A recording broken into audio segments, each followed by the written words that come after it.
अस्सलाम वालेकुम dear viewers, this is professor Mohammed Afsal. आप लोग देख रहे हैं मेरा YouTube channel. Welcome to all of you on this channel. तो व्यूवर्स स्टार्ट करते हैं आज का लेक्चर, लेकिन स्टार्ट करने से पहले आपको पता है मैं क्या कहने वाला हूँ। डेफिनेटली जी समझ गए आप। सब्सक्राइब करें जो वेरी फर्स्ट टाइम देख रहे हैं, और जो पहले से देखते हैं, जिन्होंने सब्सक्राइब किया नहीं हुआ वो भी कर दें सब्सक्राइब। यार आप लोग सब्सक्राइब नहीं करते हैं, बड़े कंजूस हैं। एनीवे सब्सक्राइब करें, बेल आइकन प्रेस करें, उसके बाद ऑल नोटिफिकेशंस पे क्लिक कर दें। 3 बार्स आपके सामने आएंगी। तो व्यूवर्स आज हम फर्स्ट ईयर का नेक्स्ट लेक्चर रिकॉर्ड करने जा रहे हैं। लिक्विड पोर्शन मैं पढ़ा चुका हूँ पहले, अब हम सॉलिड पोर्शन स्टार्ट करना है। तो फर्स्ट ईयर की केमिस्ट्री है, जो स्टूडेंट्स हैं वो चाहे बुक भी सामने रख लें। सॉलिड पोर्शन हम स्टार्ट करने जा रहे हैं, उसमें उसका बेसिक इंट्रोडक्शन है। तो यार बेसिक इंट्रोडक्शन की अगर हम बात करें तो बेसिक इंट्रोडक्शन जो है वो तो आप लोग मतलब क्लास 6-7 स्टैंडर्ड से पढ़ते आ रहे हैं। तो वो तो वही है कि सॉलिड्स जो होते हैं, इनके पार्टिकल्स जो होते हैं क्लोजली पैक्ड होते हैं, उनमें स्पेस बिल्कुल नहीं होती। उसके अलावा जी उनके दरमियान में कोहेसिव फोर्सेस होती हैं। उसके अलावा जो है 3 डायमेंशनल स्पेस होती, 3 डायमेंशनल अरेंजमेंट ऑफ एटम्स होती है, वगैरह वगैरह वगैरह। इसको बस आप रीड कर लें। हार्ड होते हैं, रिजिड होते हैं, वगैरह वगैरह। इनफैक्ट सॉलिड्स के बेसिक इंट्रो में इसकी स्टार्ट में ही 2 कैटेगरीज आ जाती हैं, और वो जो 2 कैटेगरीज हैं उनमें एक है क्रिस्टलाइन सॉलिड और एक है एमॉर्फस सॉलिड। तो आज जस्ट हम ये 2 बातें ही डिस्कस करेंगे। छोटा सा क्लिप है ये, तो हम स्टार्ट करते हैं जी। सबसे पहले आपको पता है मैं आज की सबसे इम्पोर्टेंट इन्फॉर्मेशन दूंगा जो कि आज की डेट होती है, दैट इज़ February 18th 2022। तो व्यूवर्स हमने आज का जो टॉपिक डिस्कस करना है वो क्रिस्टलाइन एंड एमॉर्फस सॉलिड्स। अच्छा जी, सबसे पहले ये शॉर्ट क्वेश्चन आता है। क्वेश्चन है डिफरेंशिएट करें जी, differentiate between crystalline and amorphous solids. तो व्यूवर्स हम पहले बात कर लेते हैं क्रिस्टलाइन सॉलिड्स की, फिर हम बात कर लेंगे एमॉर्फस सॉलिड्स की। तो जो क्रिस्टलाइन सॉलिड्स होते हैं पहले हम उनकी बात करते हैं। क्रिस्टलाइन सॉलिड्स, तो क्रिस्टलाइन सॉलिड्स जो होते हैं व्यूवर्स, कैरेक्टरिस्टिक 3 डायमेंशनल पैटर्न होता है, और इसके अंदर जो एटम्स जुड़े होते हैं एक स्पेसिफिक तरतीब से जुड़े होते हैं, या तो एक्स एक्सिस की डायरेक्शन में, या वाई एक्सिस की डायरेक्शन में, या फिर जी एक्सिस की डायरेक्शन में। तो हम इसके बारे में लिखेंगे कि ये ऐसे सॉलिड्स होते हैं, इनके अंदर एटम्स जो होते हैं, एटम्स भी हो सकते हैं, आयन्स भी हो सकते हैं, मॉलिक्यूल्स भी हो सकते हैं। दूसरी बात, या आपस में जुड़े होते हैं एक कैरेक्टरिस्टिक 3 डायमेंशनल पैटर्न में, attached with each other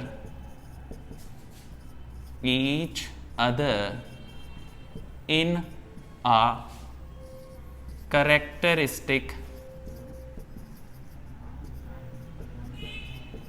characteristics 3 dimensional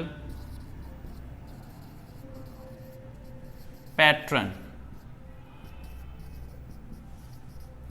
3 dimensional pattern में ये जुड़े होते हैं, और ये जो कैरेक्टरिस्टिक 3 डायमेंशनल पैटर्न होता है ना, हाईली स्पेसिफिक होता है, बिल्कुल स्पेसिफिक होता है। तो ये जो 3 डायमेंशनल पैटर्न होता है ये कहीं पर भी चेंज नहीं होता, आप इसकी स्ट्रक्चर को कहीं से भी देख लें। तो ये 3 डायमेंशंस में जुड़े होते हैं। अब हम इस वर्ड 3 डायमेंशनल को एक्सप्लेन कर लेते हैं। लें जी 3 डायमेंशनल, ये वर्ड को एक्सप्लेन कर लेते हैं। लो जी 3 डायमेंशनल को भी एक्सप्लेन कर लेने। अब देखें इसमें ना हम एक क्यूबिक सेल की एग्जांपल लेते हैं। अच्छा बुक को मैंने इसकी एग्जांपल कोई नहीं लिखी हुई, आपको मैं एग्जांपल बता देता हूँ। आप किसी भी क्रिस्टलाइन सॉलिड की एग्जांपल लिख सकते हैं।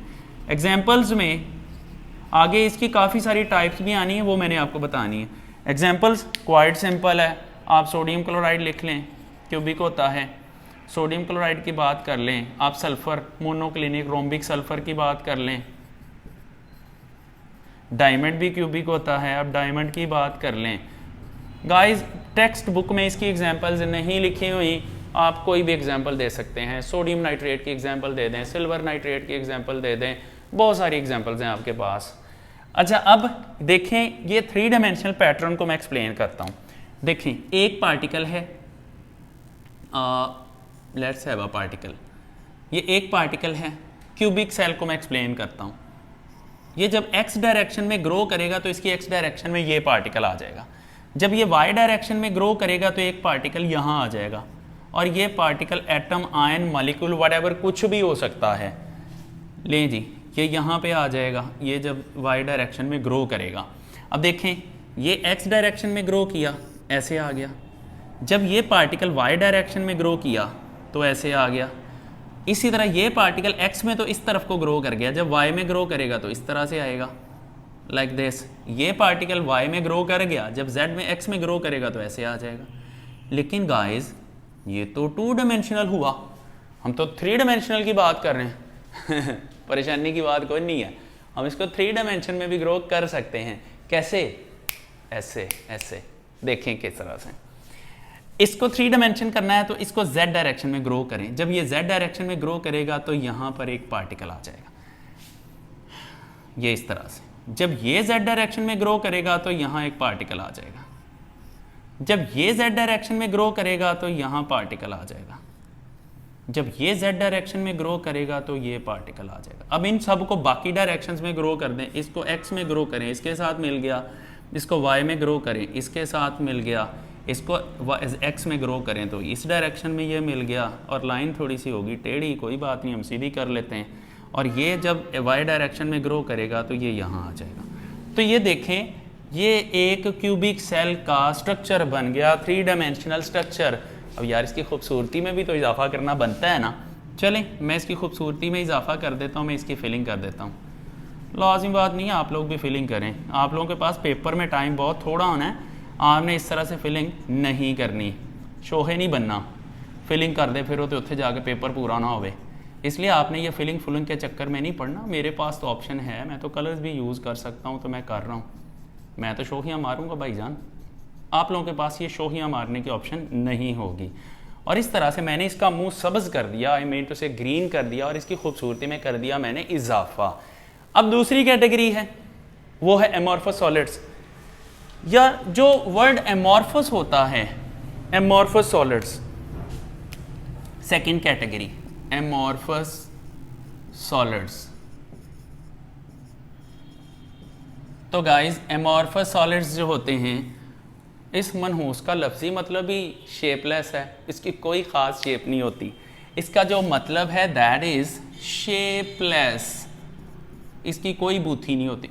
शेपल्स लिख दिया मैंने कोई बात नहीं, शेपलेस, इसकी कोई ख़ास शक्ल सूरत नहीं होती। अब होती क्यों नहीं है? हमने पढ़ा था क्रिस्टलाइन सॉलिड्स में एटम, आयंस, मॉलिक्यूल्स जो होते हैं, होते इसमें भी एटम, आयंस या मॉलिक्यूल्स ही हैं।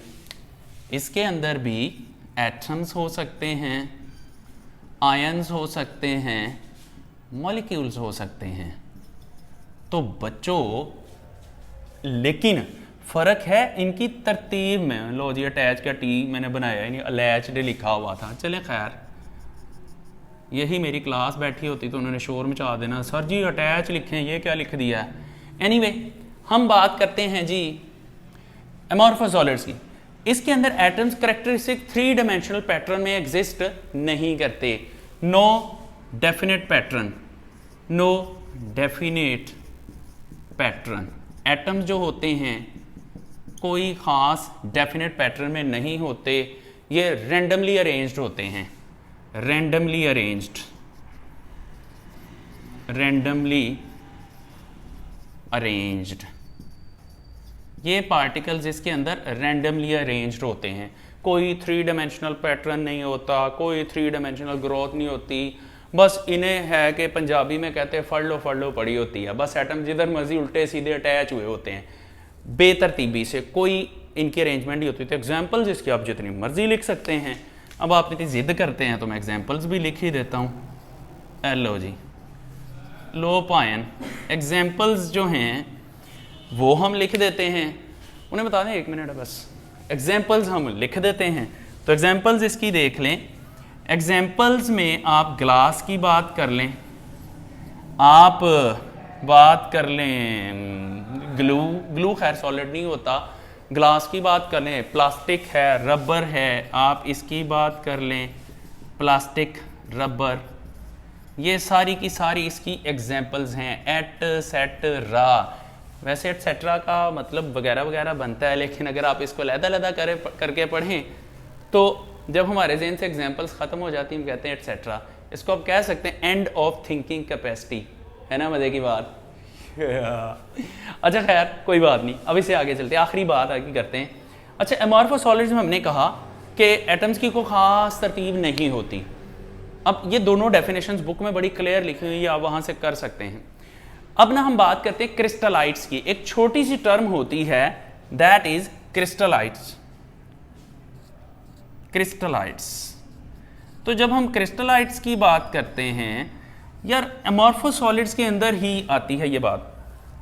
अब अमॉर्फस सॉलिड्स जो हैं वैसे तो शेपलेस होते हैं, लेकिन अगर हम एक अमॉर्फस सॉलिड को ऑब्जर्व करना शुरू कर दें तो इनके अंदर जो है हमें वैसे तो बेढंगे से तरतीब नज़र आती है पार्टिकल्स की, लेकिन दरमियान में ना कुछ रीजन्स ऐसे आते हैं जहाँ पर पार्टिकल थोड़ी थोड़ी ऑर्डर्ड अरेंजमेंट शो करते हैं। इस ऑर्डर्ड अरेंजमेंट वाले पोर्शन को हम क्रिस्टलाइट्स कहते हैं। मतलब एक एमॉर्फस सॉलिड्स के अंदर पार्टिकल्स की शेप बेतरतीबी से आती है, लेकिन बीच में कुछ रीजन्स ऐसे आते हैं जिनके अंदर पार्टिकल्स की अरेंजमेंट बड़ी ज़बरदस्त 3 डायमेंशनल होती है। अब एक एमॉर्फस सॉलिड के जो 3 डायमेंशनल अरेंजमेंट शो करने वाले छोटे छोटे सेगमेंट्स हैं उनको हम नाम देते हैं क्रिस्टलाइट्स का। और ये अगले पेज पे डेफिनेशन लिखी हुई है, जस्ट 3 लाइंस की डेफिनेशन करनी है आपने। इसकी कोई एग्जांपल नहीं है, एग्जांपल सारे अमॉर्फस सॉलिड्स होंगे इसकी एग्जांपल। तो एग्जांपल को गोला मारें, बहुत बड़ा गोला मारें, तोप का गोला मारें।